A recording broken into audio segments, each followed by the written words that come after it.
All right, so back in the shop for a minute. We have a transmission out of a 2010 Kia Soul that would only drive in reverse. Drive perfect in reverse, right? Up to 20 miles an hour, whatever. No forward gears at all. So, if you have a Kia Soul that will only go in reverse, this is a 2010. I believe they changed the transmission in 2012, 2012 or 13, something like that. But for this one, it was just cheaper to get a new transmission than have it rebuilt.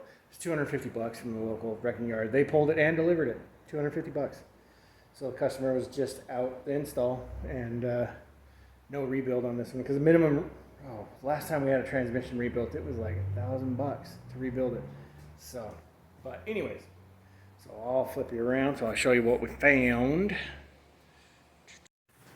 Okay, so nothing up here. There's nothing wrong there. We pulled all the guts out. These are dark, but they're all still good. All the steels are not terrible. This is all just, they're not really burnt, anything like that. Most of the steel, I mean, it had 110,000 miles on it, so it was actually fairly decent still. But the thing that made it go boom, up here, that snap ring has, I believe, broken out. I believe the retainers are right here that hold that snap ring up inside there. And so now there's nothing pushing on these forward clutches. And if you look, those are the clutches right behind. So this is where the torque converter would go. And it's the first clutch pack. So I have it perched very precariously on the lift here. But you can see I pulled all these clutches out and they're super easy. Snap rings and pull it out just right out the end, just the cover plate. You would not necessarily have to pull the valve body. I pulled it out just because I like pulling stuff apart, find out what broke. But if you were going to fix this, I don't believe you would have to pull the valve body. That could all stay. And it's got like screws, all of these ones got to be pulled out all the way around, all those ones. But you can see that's where it broke. So I'm going to pull out this locking nut here and we'll go from there.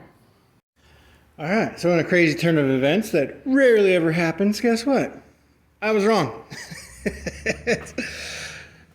You could not get it from the back at all. Not gonna happen. You have to split it.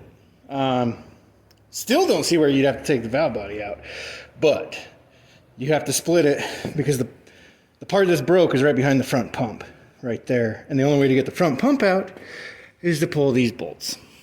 So that is what I will do right now. We'll pull the pump out.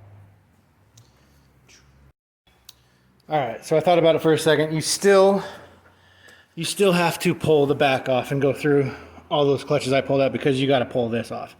I showed this just a second ago. This is that nut that goes on the back of, believe it or not, this shaft right here. There's a bearing on the other side of it. Well, wait. All right. Let me look at this for just another second. Maybe not. All right, so upon further review, yes, I'm still wrong. You do not have to pull that that locking ring nut off to get to this part. This right here, you can see these teeth are all broken right here.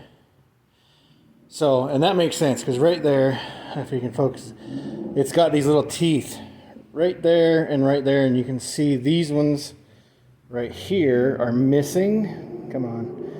Focus. There we go. Focus. There you go. So you can see these teeth right here are missing.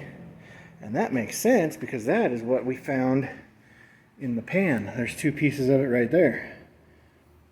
Those little pieces are the teeth that should be right here.